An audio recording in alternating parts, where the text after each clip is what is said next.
0, 1. Let's get started. Hello and welcome to Beyond Top 10 Tennis. My name is Dr. Dr Berge and I'm your host. I'm the author of 12 books, the CEO of 13 years, an elite performance coach for over 19 years, having worked with athletes throughout Europe, the United States to Australia. I'm the world's leading scientist on coach and athlete performance, specifically behind how to develop a top 10 tennis ranking. My working includes everything from mitigating injuries to conditioning behaviors that set a player up long term for the long game towards a top 10 tennis ranking. I'm behind theories from the optimal performance theory, optimal behavior for optimal performance as the barrier breaker, the rule of transference to the golden rule. As has become custom, each episode we dive into latest rankings and results on the WTA and ATP tours and deliver new data, insights, implications as shared in my latest release, How to Develop a Top 10 Tennis Ranking, with over, today's episode makes 130 episodes to date.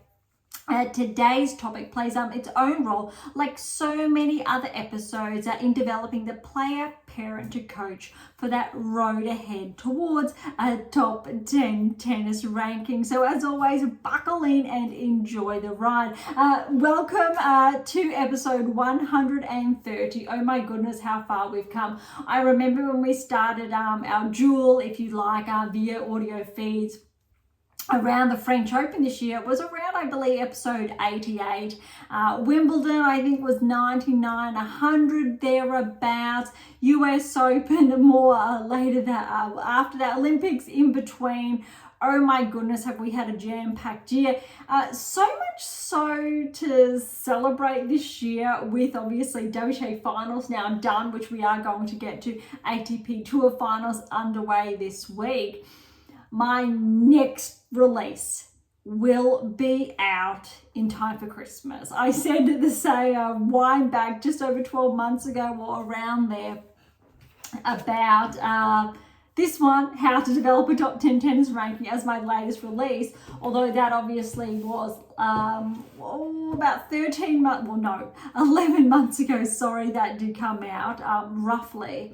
And oh my goodness, how quickly time has flown, but also along the way throughout this season, there's been another text that has been under wraps, in the works. And I know if you've been listening for some time now, especially our last couple of episodes, you know that I'm starting to burst, it's very hard to hold back. So on that note, look, if you've been with us for some time, or whether it's from the beginning or more recently, thank you so much. You know what we're all about. If you are new, welcome. Thank you so much for joining us. As always, I would encourage you to track back to those earlier episodes to really learn more about where we've been and where we are now, and really how we've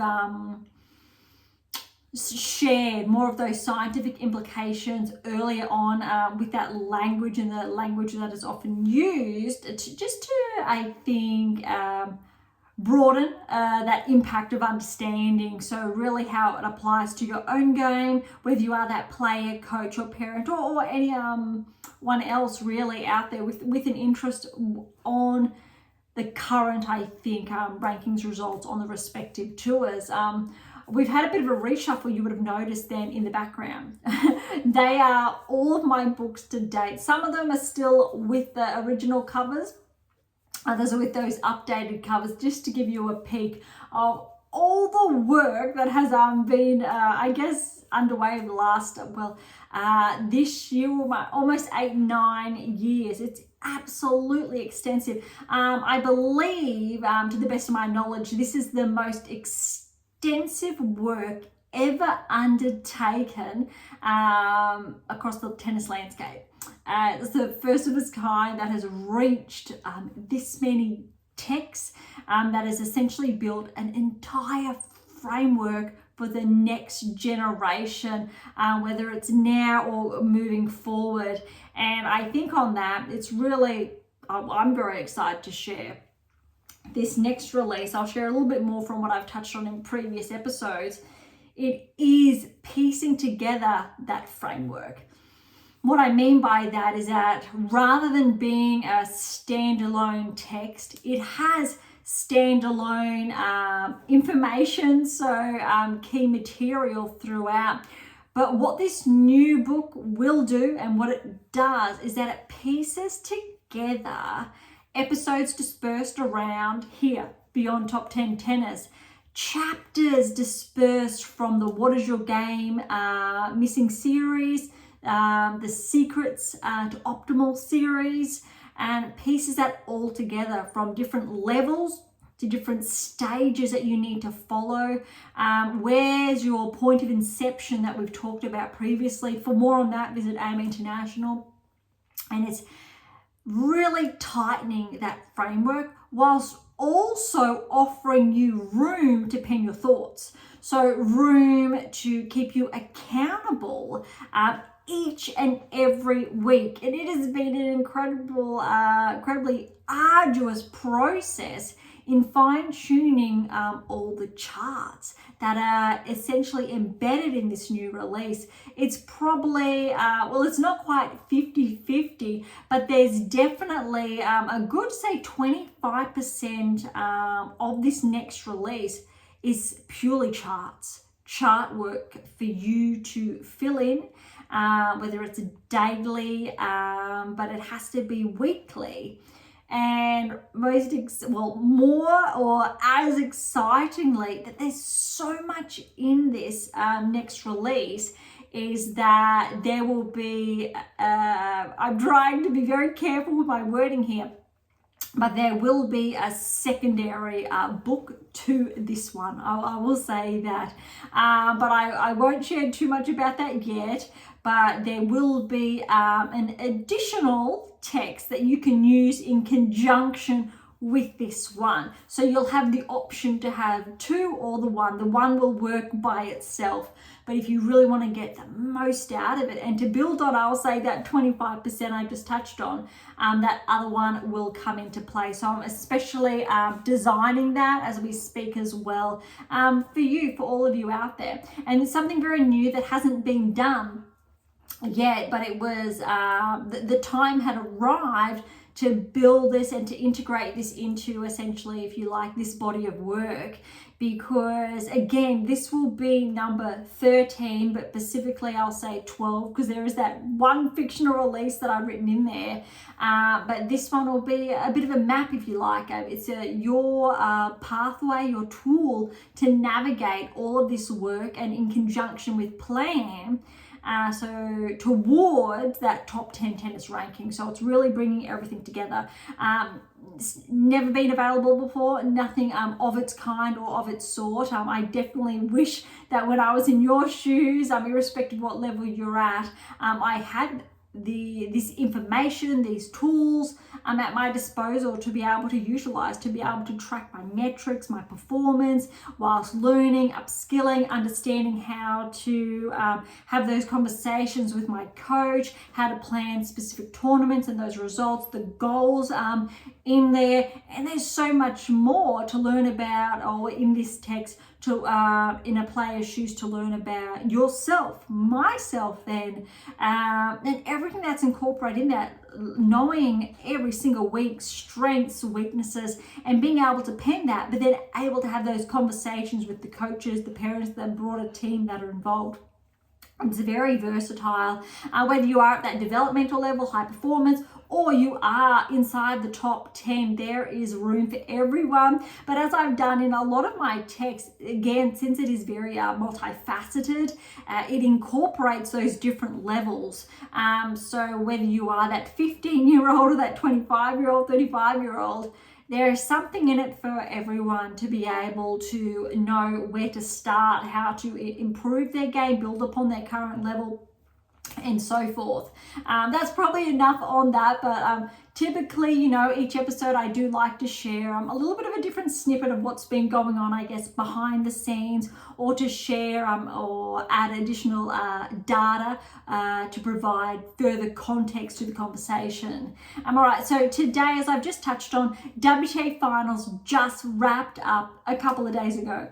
ATP Tour Finals are underway as we speak. They're roughly about halfway through. The finalists, semi-finals, they're not set yet. They will be set, I believe, in the next 24, 48 hours.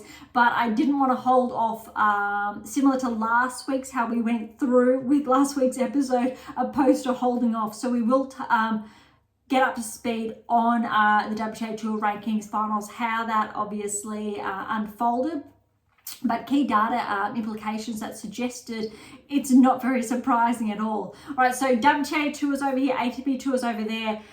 We are going to touch on the smaller tournaments first before we head on over to the big ones, and we, as always, will finish with the rankings on the respective tours. Okay, so underway last week on the WTA Tour was the Cali Open. It was a smaller event. To put things into perspective, Osorio was the #1 seed, and she's ranked 63 in the world. She was, however, knocked out in the quarterfinals. Berge, however, was the 2nd seed, and I think what's most impressive here, she's ranked 83 in the world, and we are going to fast forward to the finals. She made the finals along with Swiatek. Now, Swiatek, hopefully I have pronounced that correctly. If not, I do apologize as always. She's ranked now 125. She hasn't been ranked too much higher than that, but Berge making it to the final. What's really interesting here, she's actually had a more significant career high ranking, which I find that's quite interesting. The highest she has actually been ranked previously, as I'm looking at her stats as well, is inside the top 30, so 22, going back 8 years ago when potentially she was in her peak. That said, interestingly, it's a very similar high for her doubles. She's ranked 83 at the moment.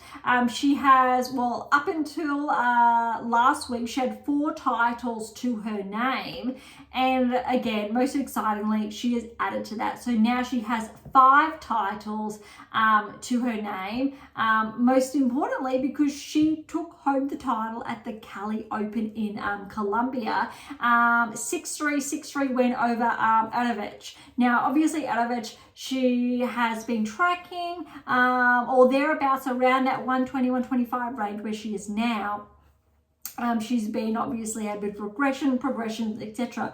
Berge, she's been hovering, I believe, around her current ranking range, but adding to this title in the later part of her career, in all fairness, I think it's reasonable to say, or in tennis terms, that's actually a really impressive performance. It'll be, I think, most noteworthy to see if she's able to maintain that form and build on that and deliver into next season, because we see a lot of these smaller tier events and players winning, but we're looking at the transition between the bigger, so the 250s, the 500s, etc., if they can begin to make those inroads, given obviously this is a 125. All right, so that's the Cali Open. As promised, I did say last week we would wrap that up. The other smaller tier event that has been underway is the Dow Tennis Classic. So that's over in the US. For perspective again, rankings were around that 100 range. Parks, for example, is up to 80. And Marino, who had a very, very good week, she's almost cracked into the top 100. Now, I believe if I head on over to her rankings, she has actually been inside the top 40 previously. How's this for statistics? 13 years ago, Marino was inside the top 40, ranked 38 in the world. That is staggering. So interestingly, she's similar to Berge, similar age range, early 30s. And so when they were essentially, or especially for Marino, around that obviously 20 years of age, she really hit the big time. And we see this a lot with those rapid fire results, peaking with those rankings. And then we have that regression, and where a player plateaus around 80 to 100, because those 7 keys aren't essentially integrated into their game, or the 8 keys. So remember, how to develop a top 10 tennis ranking, the secondary heading, or byline if you like, subtitle, the power of the 8th key. So we know there, whether you've been listening for some time now, or if you head on to AM8 International, there are 8 specific keys. No, this next release, we're not building on those keys, we are really further solidifying them. But you need those 8 key properties, ingredients, keys if you like, or what I tend to refer to them as, to track towards a top 10 tennis ranking. You will only have so many keys that will get you to a ranking range. The more keys, the more successful you are going to be. And we've talked about that a lot.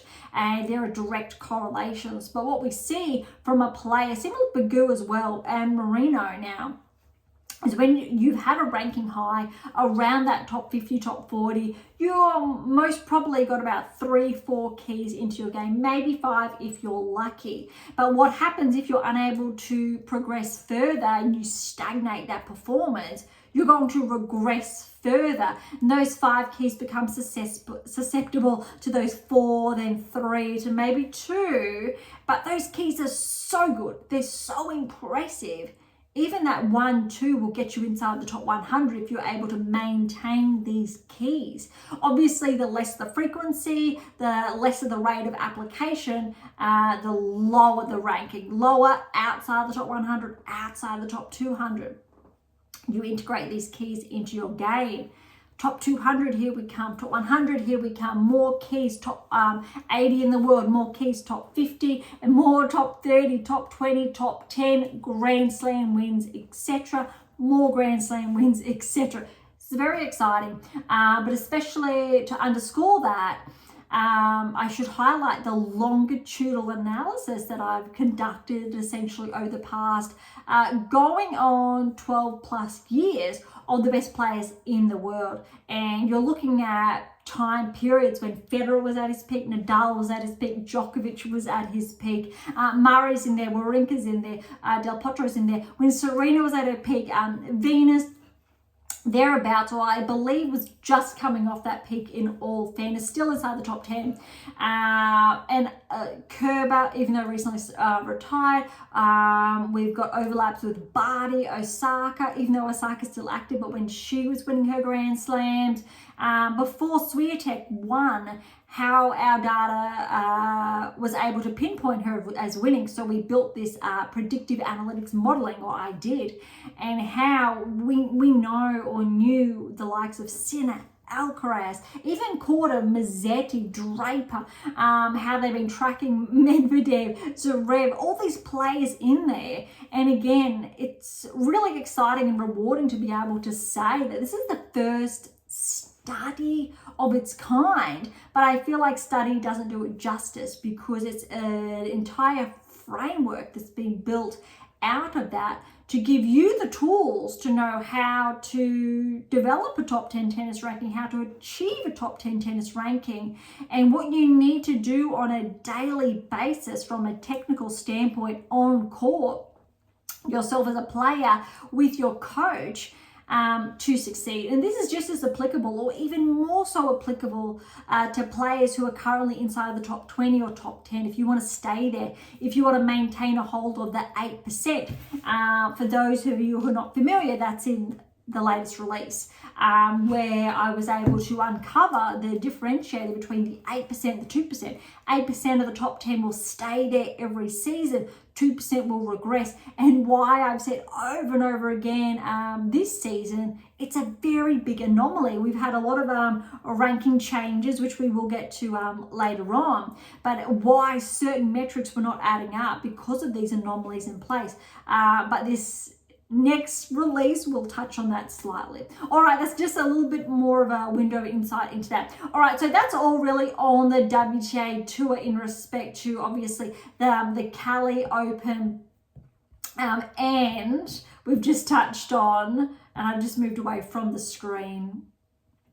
But both of the events, obviously, that have also been underway the past fortnight. So the Dow Tennis Classic there, wrapping up, obviously. Marino over Parks there was 2-1. So a very impressive performance for Parks. They were seeded 6 and 3 respectively. And when you're looking at top seeds, if I want to track back to those earlier rounds, the first seed did not play, so there would have been a withdrawal. The draw was a little bit over the place, and Maria was the second seed. But for perspective, I'm just going to have a look at Maria's current ranking, so 101 in the world. A little bit, so Parks, obviously, her ranking has skyrocketed since obviously making the finals there. But let's have a look at Parks' ranking just the previous week. So I believe if we are touching on, so she was ranked around 120 last week, 112. And so she's 112 at the moment. 80 was her doubles ranking, my apologies. So 112, but that's still equally an impressive result. So the seeds do add up. All right, so next in line, what we do have, we're going to dive right into the WTA Finals. And hopefully, if you've been like me, you have been tracking this very, very closely. All right, so for those of you who do not know I am not going to spoil it. We are going to kick off, I believe last week we were around day 4. So we're going to recap day 4 as well, purely because we've got some really exciting results. There's only 2 singles matches, so it's obviously WTA Finals, different format. Really quickly, we had Sabalenka over Zheng on day 1 and Paolini over Rybakina. Day 2, then Swiatek over Krejcikova in 3 and Gauff with the win over Pegula, straight sets. Day 3, Zheng over Rybakina in 3, Sabalenka over Paolini in straight sets there.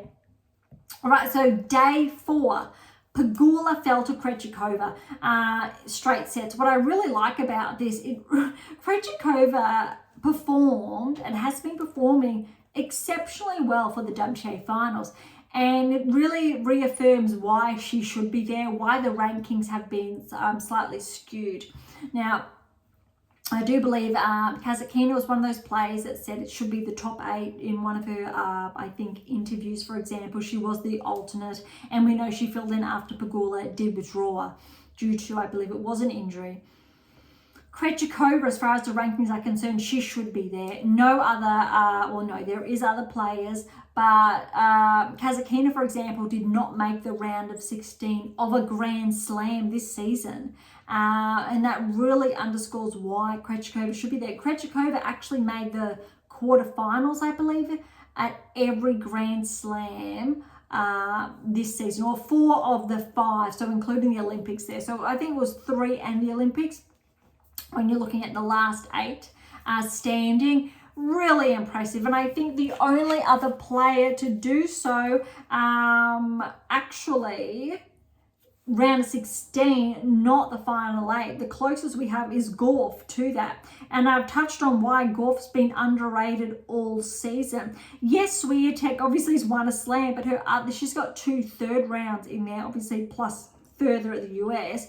Sabalenka, an exceptional season, although she didn't play Wimbledon or the Olympics. So she's only got 3 of that possible 4 or 5. Rybakina only had 2. The other player up there is Paolini, similar with obviously Gauff. However, where Gauff had 2 semi-finals to her name, Paolini had 2 finals at the Grand Slam level. That's really important. So behind, I think, Gauff and Paolini, then in all fairness, we need to say Krejcikova, being mindful that Krejcikova did win Wimbledon, has a Grand Slam to her name this season, but still really, really impressive. Other players have been tracking. I'm just having a look at some notes that I've been taking throughout, I guess, the season. But that is really, I think, interesting and important to note why Krejcikova deserved to be in the WTA Finals, but I insinuated or have hinted right there why Gauff's run here is not that surprising. All right, so then we had Gauff with a win over Swiatek. Now, again, it's not that surprising because, one, Gauff started to track later this season, in the last couple of weeks of this season. And look, she wasn't playing badly. Look, she'd semi-finals of the Australian, semi-finals of the French, round of 16 Wimbledon and the US Open. Yes, she didn't defend her title, but she's still been showing up, more so than arguably 50% of other players inside the top 8. And that's really important, I think, to highlight. Swiatek, yes, she's been showing up. She's had a huge year, started to fall off after the French Wimbledon, did perform at the US. However, obviously not, say, in direct correlation with her ranking, but the rest of her season, yes. Where I'm going is that she's changed the coach. She's made those coaching changes. And where this becomes problematic is that you have that teething period of transitioning. And so arguably Swiatek's making that transition with that new coach, teething out those issues. That new coach is getting on board with what they're currently working on, what they need to do. So there's a little bit of choppy waters, if you like, to begin with. Gauff's already made those changes. I believe it was prior to the US. She's really started to find that rhythm again, and this is where it's been her time to shine. Swiatek's fallen off. I'm expecting to see better things earlier next season if, very big if, this new coaching partnership does work in her favor. If it does not, Sabalenka is going to run ahead and Gauff will, I think, more easily claim probably the second in line. But there's more to say also about Zheng and that, but we'll get to that later. All right, so I've just wrapped up day 4 with Krejcikova and Gauff with those wins. Day 5. This one was actually very surprising, the scoreline. Zheng Paolini, that was 1-1. Look, Paolini was playing the doubles as well. I've touched on Zheng. She's actually had a huge run lately. If we were having this discussion 4 months ago, no, Zheng was not in the equation. 5 months ago, Zheng shouldn't have been in the top 10. Her stats were just not aligning. There was zero correlation. All of a sudden, she won gold, and that gold medal, arguably it would do this to many players, really kick-started and gave her that confidence to keep going. And so she has been tracking. Yes, there are correlations with that top 10 ranking. Yes, even more so, I think, positioning herself inside that 8%, whereas previously it was definitely that 2% to regress outside the top 10. So really impressive. What I would probably suggest here around about Paolini, look, she played well. She had those earlier wins, if I'm just touching back on Rybakina in 2. That was very impressive to get that, especially with, I think, she's slightly had that regression lately. And look, she took Sabalenka to 2 very tight sets. That was 3-5. Zheng, however, she really came out all guns blazing. Colloquial, isn't it? But what I like about this is that, okay, Paolini's had a huge season. No other player made 2 finalist results other than Sabalenka and winning, obviously, the 2 slams there. Paolini's second in line with that. She's really been showing up, had a huge year as far as the doubles is concerned, and also exceptionally well at the Olympics. I believe it was a doubles gold, I believe, from memory. I don't have that in front of me, however. So what I really love about Zheng's performance, I'm just going to check that since we are live. That said, yes, no, it's not showing. I'm sure it will shortly. So yes, it's the Olympic site. It's not showing. Normally I would pause this, but that's okay. I think it's better that I'm able to clarify some results here, if it is going to, because I don't normally do that. So yes, they did. Yes, Olympic game, clay. Yes, the pair completed. Gold. Okay, I really wanted to check that statistic. Otherwise, I wanted to, in all fairness, put a correction there. So, it's really important to note is that she won gold at the Olympics. Yes, with Irani. She's had a huge year, and we have noticed, or I've noticed, more recent events. Paolini has not been tracking as she has been for most of the season, and that's typical for most players, how they start to drop off at the end of the season because of a huge year ahead. Zheng, because she didn't have a huge year between, say, February through to or August, in all fairness, didn't have those results until the Olympics, and again, being very fair on these results that were very late in the event or in the respective tournaments when we're looking at consistent semis, finals results or thereabouts. But this has been her time, and she's really been playing quite exceptionally. All right, day 5, the other result here was Sabalenka and Rybakina, and I think what's really impressive is that Rybakina got the win, 6-4, 3-6, 6-1. Now, the only player that is undefeated as we speak is Gauff. All other players with the wins have at least one loss. So Sabalenka and Swiatek, even in this respect.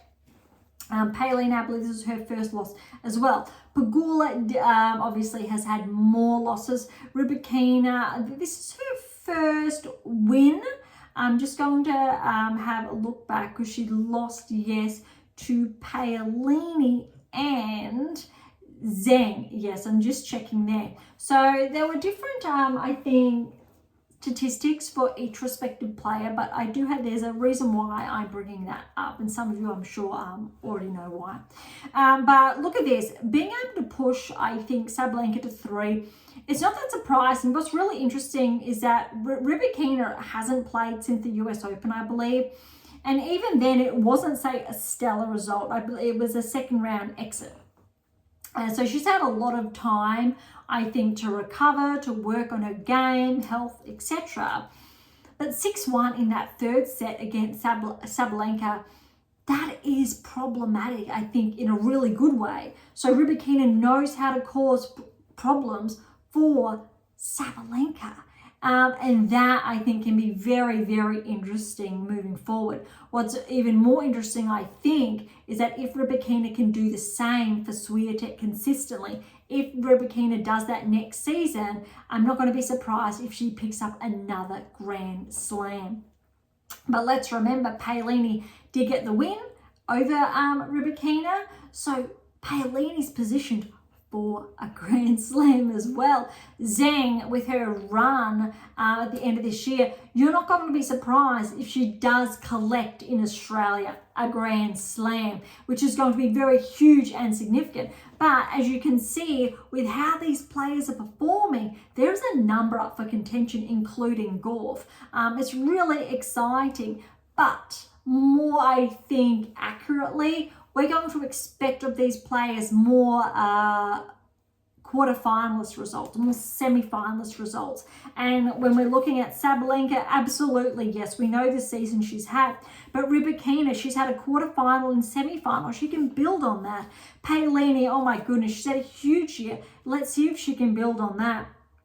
Zheng, with just that one finalist result, let's see if she can build on that more, that consistency from round of 16, at least at the Grand Slam levels, throughout the course of the season. All right, day 6, Swiatek blew Kazakhina away, 6-1, 6-love. Krejcikova got the win over Gauff, 7-5, 6-4. Now, what this says is that every player with 2 wins got a loss. So Gauff lost to Krejcikova. Unfortunately, because Pegula withdrew, to the best of my knowledge, Swiatek's match against Kazakhina did not count. Now, I think this is really unfair, because you have to say, if Swiatek, or if the matches did count, you would have seen the semi-finals a little bit differently. arguably, instead of Krejcikova progressing through, you would have seen Swiatek. And that's what I would have really loved to see, because that's what I think the results did suggest more so. It's not to, I think, diminish Krejcikova's results. She played exceptionally. Although when you're looking at Swiatek's results and that how well she played against Kasatkina, and for that not to count, and then Gauff falling to Krejcikova, Sabalenka had that loss to Rybakina. Swiatek definitely deserves, I think, or did deserve to be in that final four. Zheng had a huge, I think, appearance, although you need to remember she did lose to Sabalenka. But I just want to check if there were any others. So Rybakina did take her to 3. Otherwise, Zheng was very impressive. So in all fairness, I still think that the top 4 were correct. However, Swiatek definitely could have been, I think, there. Krejcikova, yes, she did push Swiatek to 3 sets. Swiatek did get that win, however, 6-2 in that 3rd set. And I think that's why. I know it goes on percentages, etc. Although I'd love to see it calculated in with Swiatek, Kasatkina, that match incorporated there. All right, so we know the results here. Zheng over Krejcikova. Now imagine if this was Zheng and Swiatek, that rematch of the semi-finals of the Olympics. It would have been absolutely wonderful. But we'll have to wait, I guess, till next season, potentially. But look, Zheng was very solid against Krejcikova at 6-3, 7-5. But that scoreline also suggests, look how close it was. Well done again to Krejcikova for pushing it all this way. Definitely deserved her place. Kasatkina, she was that alternate, but you can really see the division between, I think, the results and why Krejcikova was rightfully included. Sabalenka, Gauff, I think this was really interesting. Not that surprising, purely because Gauff got the win over Swiatek and now got the win over Sabalenka in the semis, 7-6, 6-3. It's huge. It's really exciting. Equally huge, purely because not only did Gauff beat those ahead of her in the rankings, she did it, excuse me, not quite back to back, but thereabouts. So I think being able to get a win over Swiatek, get a win over Sabalenka, make the finals is significant. And then the finals, for those of you who don't know, that Gauff did get that win. So for everyone that underrated Gauff throughout the season, she's been tracking. She's still been there. It's not that surprising. What is surprising, however, is how close the final was. 3-6, 6-4, 7-6, 7-2 in that tiebreak to Gauff. Zheng, she really pushed Gauff, I think, all the way. Very, very impressive as far as the results are concerned. And what this scoreline says to me is that Zheng, she really has arrived. She really got, I think, a poor serve as far as her metrics are concerned for a good 6 months of this season, up until even her gold medal at the Olympics being an anomaly. And then ever since, it really started to align. More keys in her game you could see, and potentially she just needed that period, that 5-6 month period, to learn what it meant to be inside the top 10, what she needed to do with her results. And very fortunately for herself, she didn't have as many points to defend, so she wasn't regressing outside the top 10 as typically would have been the case. And so she was comfortable inside the top 10 for that 6-7 month period. And then the results really started to come, obviously, after Australia, and finishing the season, making the finals at the WTA event. It's really significant, and I'm looking forward to next season to see what Zheng can deliver. If she wins a Grand Slam, she's definitely, I think, poised to do so. But you've got a number of players that are as well. Swiatek's definitely there. Sabalenka to add to her tally. Gauff to add to her tally. Paolini to build on those finalist results. And I think next in line, you need to say Zheng. And look, over to the rankings. I think what's most exciting about that is that the rankings have predominantly corrected themselves. Sabalenka's 1, Swiatek's 2. They are going to add slams to their name. Gauff as well, then Paolini for the top 4, yes. Now, I wouldn't have said this a few weeks ago, but Zheng, she's progressed up 2 places to 5 in the world. And this is correct. Just, obviously, Paolini's ironically ahead just by 4 points. But, however, the rankings are true in that order. I would love to see that gap a bit bigger, but they are, I think, true as far as they do depict the results this season.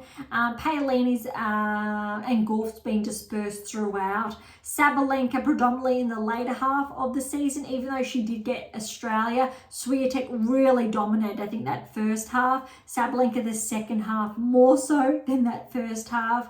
Paolini throughout, Gauff throughout. Even though there weren't slams there, Paolini, yes, the finals, Gauff showed up. She was always there. Zheng, later half. Yes, she made the finals, but she had a huge run in the last, say, 2-3 months. Rybakina, not so much. I think she's very fortunate to still be 6th in the world. That said, she probably could be pushed back to that, in that 2%, that 9-10, because Krejcikova, she did win a slam. She's progressed up to 3, up to 10. Pegula's back 1 to 7. Navarro's 8, definitely deserving. Kasatkina's 9. More likely would see Kasatkina bumped out. Collins hasn't been playing really the best part of the last 2-3 months. So she's out to 11 now. Though rankings are relatively true. Navarro definitely deserves her place. I would probably put Navarro ahead of Pegula in all fairness. Krejcikova ahead of Kasatkina. To probably have Pegula and Kasatkina in that 2%. Despite Pegula, yes, making the finals of the US, I really want to see more from Pegula next season. But look, outside the top 10, it's kind of tidied up a little bit because Collins is there on the cusp at 11. But then there's Badosa and Schneider. They're both back 1 at 12 and 13 respectively. But both of these players have probably had stellar seasons to potentially nudge them closer towards the top 10. And oh my gosh, both are on the cusp. Absolutely absurd considering Badosa was outside the top 100 beginning of the season, and Schneider very similar, around 80 when the season kicked off. I do want to wait, or hopefully they wait until after Australia, and hopefully they get quarterfinal results to then get into the top 10 rather than just by mere points. Kalinskaya, Ostapenko, Andreeva, Haddad Mayer, she was inside the top 10 a few weeks ago, but she's 17. Kostyuk, Vekic. Obviously, cases can be made for Kostyuk and Vekic to progress further because they've actually had very impressive seasons. We are going a little bit backwards today because typically we do start at 100. Look, Makova's 22. Svitolina, she's up 4. I'm not too sure how that happens, purely because she has she's been sidelined with surgery. Balta, she's back 1 to 24. Svitolina's just 23. Frech back 125. Samsonov, she's back 2 to 27. There are no other key movers. We've touched on last week players inside the top 10 who are now outside, what's been happening and the why. No other big movers. I'm not going to dive too much into today's ranking. I really want to focus on that top 10 20 ranking range, but I will cut off at 100. I'm just looking to see if there were any, I think, specific movers, and yes, we've got that one specific movers in Begu, a 19-point progression to 83 in the world, courtesy of her title win. So she was ranked just outside the top 100. Now, welcome back to the top 100. It's really exciting for Begu because we know she's been inside this key ranking range before. And Lee, even though she made, I believe it was the finals last week to crack into the top 100, She's back 6 points to 99 in the world, and Sheriff's back 1 to 100 in the world. Okay, that really caps off the rankings. The other player that we are going to highlight is Marino, because she also won a title this week. So she's up 12 points to 103. So all right, so that wraps up the WTA Tour for this week. A lot longer than I actually anticipated for today's episode. So I'm not too sure if we are going to share additional insights from one of my other releases. Looks like we're just going to be sticking to obviously WTA Finals and ATP Finals, which we are shortly about to get to. Two events to wrap up that were underway last week. They weren't necessarily as small. I believe they were 250s, but we've got the Belgrade Open. Unfortunately, Djokovic didn't play. He did withdraw, and we know because of this, he's also withdrawn or did from the ATP Finals, which is really weird in all fairness not to have Djokovic in the finals, considering there's no more, say, Nadal or Federer in that mix. I believe it's the first time in a little bit over 20 years. All right, so Belgrade Open. Let's start off the round of 16. We touched on a couple of those round of 32. So the first round results last week. But here we go. We'll go quickly. Djeri over Ajivanovic, 1 and 6. Matazan over Lektovic, 3 and 5. Seralunda over Sulflin, 4 and 4. Medalovic over Kokovic, 6 and 4. Klein over Echeverry, 4 and 6. A lot of tie breaks here. Lechekova over Silic, 4 and 6. O'Connell over Altima, 3 and 1. And Shapovalov, he did qualify. He upset Borges, the 5th seed, 2 and 4. Noteworthy, Borges has made, I believe, at least 2 round of 16 results this season. So no, I don't have it in front of me like I thought I did. Really impressive. So that's a very good win for Shapovalov. There's more of that to come. All right, quarterfinals, and we know here where I'm not too sure where all the seeds gone. Obviously, Djokovic would have been the number 1 seed, but because he did not play, a lucky loser, as in Ajivanovic, was in place. Apologies, as always, for the mispronunciation, and he did fall, obviously, in that round of 16 or second round. So quarterfinals, Djeri over Marazan, 4 and 2. Medalovic over Seralunda, 4 and 2. Lecheka was the 4th seed over Klein in 3, 3-6, 7-6, 6-3. That tiebreak was 7-3. And Shapovalov over O'Connell, 2 and 2. You've heard me talk about Shapovalov this season, or the later half of this season. So we've got some good news coming shortly. Semi-finals, Medalovic over Djeri in 3, 6-2, 3-6, 7-6. And then Shapovalov, again the qualifier, took out the remaining seed, Lecheka, the 4th seed, 2 and 1. And the finals, Shapovalov, again qualifier, over Medvedev, who's a wild card, 4 and 4. So I believe this is the first title for Shapovalov. It has to be in at least 18 months, at least. Really impressive, because we know this has paid huge dividends for his ranking. Last time I believe he was in the top 10 has to be 2-3 seasons ago. But let's have a quick peek at his ranking, because we do have a little bit more time today to dive a little bit deeper. So he was inside the top just 80. He was really just inside the top 100, or cracked inside the top 100 end of September. But he has spent most of the season outside the top 100, and look, he's been as far back last season into the top 200s. Though if I'm looking a little bit later, back at towards this time last year, how's that? I thought it was a little bit later, but September last year, Shapovalov was inside the top 30. So he's had obviously that time away with that steep regression that has followed thereafter. He regressed outside the top 100 before season's end. So started this year, I guess, with not a very good ranking, or outside, in comparison, outside the top 100. So it's really good to see he's been able to turn that around inside the space of a season, because he's now ranked back inside the top 60, which is equally impressive. I'm sure Dennis will build on that next season.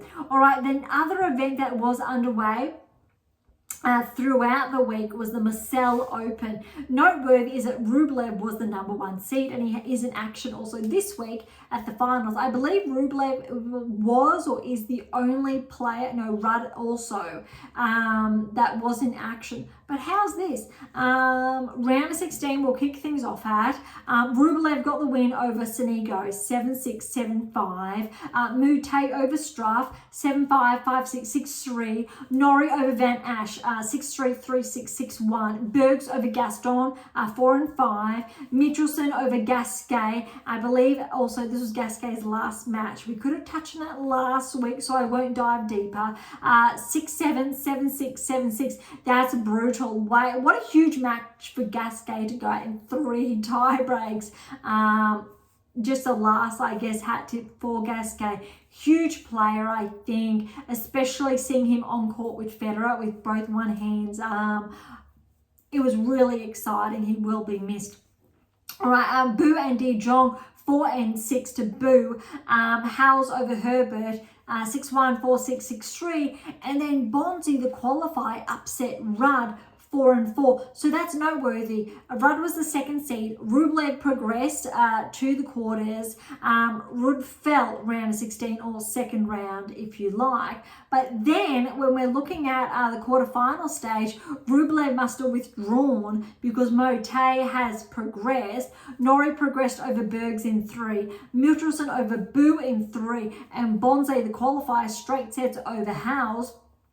Semi-finals, Norrie over Mote, 6-2, 7-6, and then Bonzi over the remaining seed, Michelson, the 8th seed, in 3 sets, 4-6, 6-love, 5-7, and the finals here, not anticipated. The qualifier, Bonzi, has secured, I believe it has to be his first title on tour, over Norrie, 7-6, 6-4.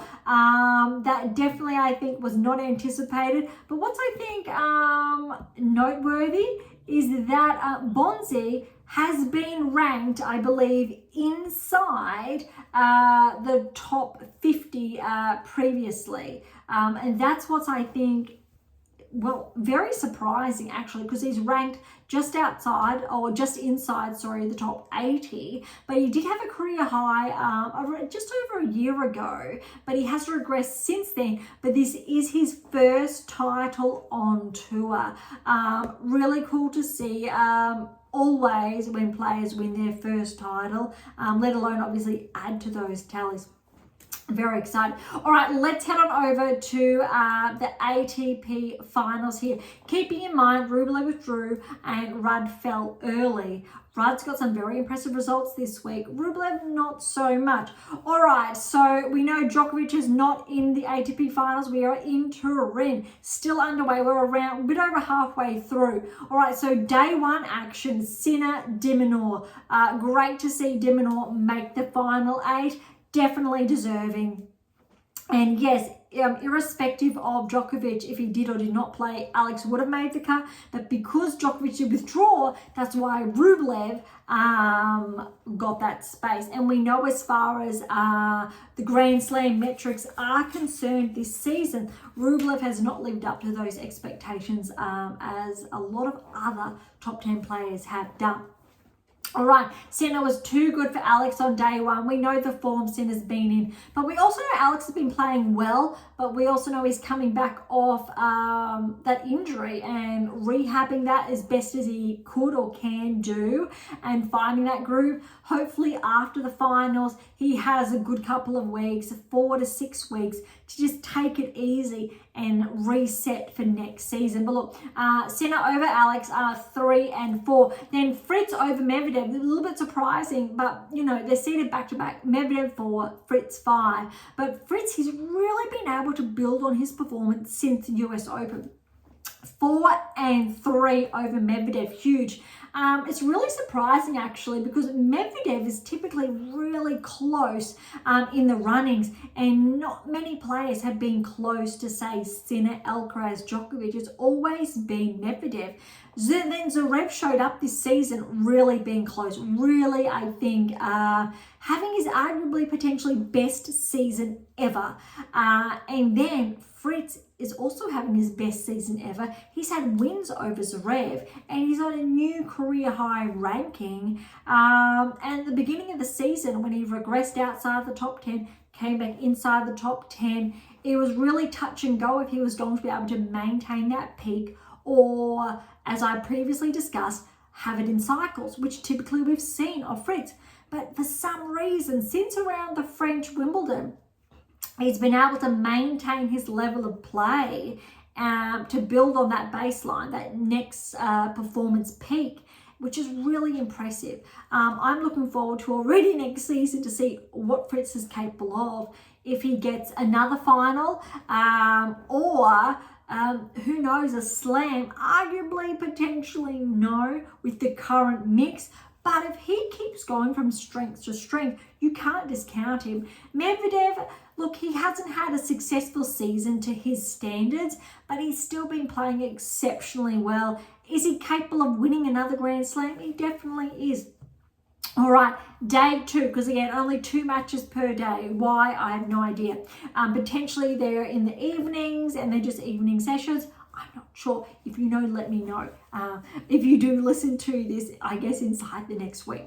All right, day 2, we've got Zverev and Rublev. Not surprising. Zverev with the win, 4-4 over Rublev. Maybe a little bit surprising was that it was so close. I wouldn't have been surprised if the scoreline was not as close, given how well Zverev's been playing and how Rublev hasn't been tracking like other players in this mix. Now, this one's surprising. Run got the win over Alcaraz, 6-1, 7-5. Well, look, what's not shocking is that we know Alcaraz, look, he's been, I'll say, struggling the later part of the year, because he's had a huge year. He played the Olympics. Sinner didn't play the Olympics. Sinner just picked it up from the US, and he's just been going from strength to strength. Look, Alcaraz had a really successful mid-season, similar to Swiatek. I will say the challenges of a huge low throughout the season. He's still been showing up like Swiatek, still there. Yes, he's got 2 slams to his name this season. Swiatek won other huge titles this season. And I think there are a lot of similarities between Swiatek and Alcaraz this season, and Sabalenka and Sinner, how they've been playing. It's quite interesting. And I do write a little bit more on that in this next release. But well done to Rudd. Potentially not anticipated, but Rudd, look, he played well around the French, had a little bit of a drop, and he's relatively been quite steady throughout the season with only some earlier exits. All right, next in line, because we only have one more day to report on, is, I guess, day 3. And that is Sinner got the win over Fritz, 4-4. Very tight, very similar to earlier, the Fritz and Medvedev. And look, all of these matches, they're going for over an hour and 20, hour and 15 plus. The Rudd Alcaraz was a little bit longer. This one, the Sinner Fritz, almost, or 1 for 140. Very impressive. I still don't want to write Fritz off, but Sinner, look, he's a hot favourite. He's been playing really well, and we know he's got the home crowd. The last match we can report on this week is Medvedev with a very good win over Alex, just under an hour and 20, 2-4, which means Alex has not won or no wins these finals. Maybe he'll get one later. But we know, well, it's good for Medvedev to get a win. All right, let's have a look. I want to see at the schedule, or what will be played out. So what's going to be underway later today. So that's why it's not included in today's episode. Zverev will face off against Rudd. That'll be really interesting. You need to favour Zverev. But Rudd getting that win over Alcaraz, I'm interested to see how that's going to play out, because that will have consequences on who makes the semi-finals. I'll touch on that shortly. Alcaraz and Rublev will play. You need to favour Alcaraz. If Rublev gets the win, then I believe Alcaraz is out of contention. Draws, they're not up yet, but here we go. Group standings is what I was looking for. So Sinner, look, he's on track to make the semi-finals. Fritz and Medvedev are both maybes because they're 1 win and 1 loss apiece. And as far as percentages are concerned, Medvedev is just slightly ahead of Fritz. That said, as far as I think the standings are concerned, Fritz is just ahead of Medvedev in the standings, and I think that's because it goes on games win-loss. But look, they are literally 0.28 and 0.35 percentage points, Fritz and Medvedev respectively. And that's in the Ili Naste group. Now, the second, so the Newcomb group, Rudd, obviously he's just got the 1 and Zverev the 1. They've only played those 1 matches, these ones are a little behind. So the first group, they played more matches to date. All of the second group, so the Newcomb group, have only played just 1 match. And that's why the rest have to obviously unfold later today. As far as I think percentages are concerned, Rudd is just ahead of Zverev. So really their match is going to outline or put the player who's first in line. And the same with Rublev and Alcaraz, when they do play, will put that second one in line. But look, as far as they stand at the moment, Alcaraz is last, then Rublev, Zverev, Rudd at 1. But with these next 2 matches to play out, that will really tighten the standings. But there definitely has to be more matches because in both groups respectively, purely because, look, Sinner's leading, but Sinner just needs 1 loss and potentially for the others to prevail. I think it would be, really interesting to see what happens, how this is going to unfold, because we could also still see upsets. Maybe Sinner will lose in the group stage, but I'm sure with his results so far, he will undoubtedly progress through to the finals or the semi-finals at least. But that's really interesting, I find it. But we will be able to report on, I think, the full results in next week's episode. Okay, I think that really wraps up. We've done the ATP Finals. Let's head on over to the rankings before I almost forget to include them. That doesn't typically happen. Now, this is really interesting. Top 10 will do the same ATP Tour as we did for the WTA Tour, go from 1 to 100. Sinner has lost 1,000 points this week. I'm actually not too sure where that's come off, but still, there is 3,000 points separating him from Zverev.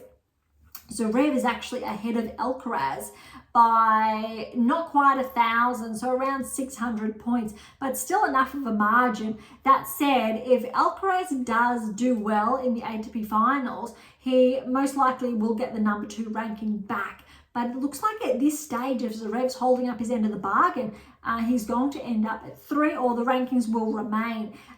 Whether Medvedev does or not, let's see, but he definitely could. As far as I think the 3rd ranking is concerned, Alcaraz is safe. I think it's the 3 and 2 that are up for grabs. 1 is firm with Sinner. We know he's got too many points, similar to where Swiatek was at the beginning of the season. But let's go back a little bit. Medvedev and Fritz. Fritz is up 1, as I've shared earlier, to 5. Look, Medvedev is ahead by 500 points or just thereabouts. This is interesting. Djokovic is back 1 to 6. He's not playing. He's definitely susceptible to being pushed back because Rudd is 7. He will get points to overtake Djokovic. So Djokovic then will be pushed to 7. Rublev is at 8, even though he's at 1. He is behind Djokovic by 200 points. He will get enough points to overtake Djokovic here. Alex has 37 points, so a little bit around 200 points less than separating Dimitrov from Djokovic, which means Djokovic will be pushed back to 9. And then if Dimitrov ends up playing, so if a player does withdraw, Potentially, Dimitrov will get points to go ahead as well. But at this point, or this week, I'll leave it. Djokovic looks like he will be pushed back to 9 in the world. Now, we have not seen Djokovic regress back to 9 in the world for some time now. He has previously been bumped outside the top 10, yes. Nadal actually leads Djokovic and Federer on those all-time metrics. That's an interesting fact. However, that'll be interesting to see how next season pans out, the Australian Open pans out, because Djokovic will still be there for contention, maybe not to win, but definitely to progress, I'd say, quarter semis, and he will be, I think, a bit of a problem for other seeded players, potentially, because of how the seedings will fall. That's just looking way 2-3 months ahead. But as far as rankings are concerned outside, we've got Tsitsipas at 1, he's back to 11, Paul's at 1 back to 12, and Rune's regressed 2 places to 13. That is a correction. I'm happy with that. That's how those players have been performing, so it's very good. That's an alignment. I'm not going to dive deep, only on the players similar to the WTA Tour that we've had those movers. Checkers up 3, welcome to the top 30s, 28 in the world. We've got some slight progressions, regressions, just minor ones. I'll look for some big leaps. Norrie, because of his finalist results, 7-point progression to 50 in the world. Shapovalov, because of his title, a 22-point progression, 56 is new time ranking because he was just inside or around that 80 ranking range. Other players, a slight progression. Mannarino's a 14-point regression back to 68. Howells is 11-point progression to 73. Bonzi, because of his title the past week as a qualifier, 46-point progression to 78 in the world. So welcome, I think, again to the top 100. Shevchenko, 16-point regression to 80 in the world. Fognini's 9-point regression to 83. Kotov, a 10-point regression to 85. And Kovacic is a 9-point progression to 92. Nagal, 10-point regression to 93. Kofa, 9-point regression to 96. And Fuchsovic is a 9-point regression to 100. So we'll cap it off at the 100 ranking range. All right, that's really today's episode. We ran out of time, opposed to going further. I will leave until next week to dive into. I wasn't too sure how extended today's episode was going to go. I thought it was going to be a lot more condensed, but somehow we always make it, I think, up.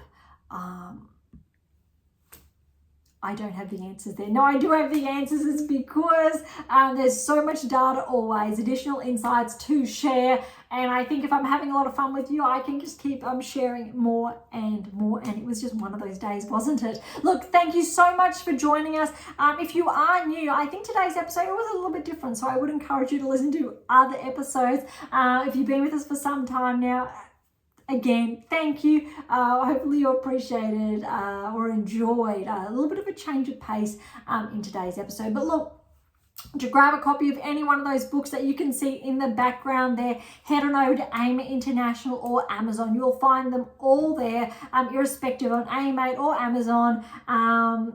Easily there, so irrespective of where you are based in the world. Any comments or questions, head to AM8 International or topic thread, the social platform set on data privacy, or leave comments directly on YouTube or Spotify. To interact with Beyond Top 10 Tennis, head on over to AM8 International, or you'll see all our social handles in the episode notes. To catch up on our blogs, head to AM8 International and look for our blog tab, or head on over to Substack with all links in the episode notes. For something different, head to Pink Octopus Books for my fictional releases.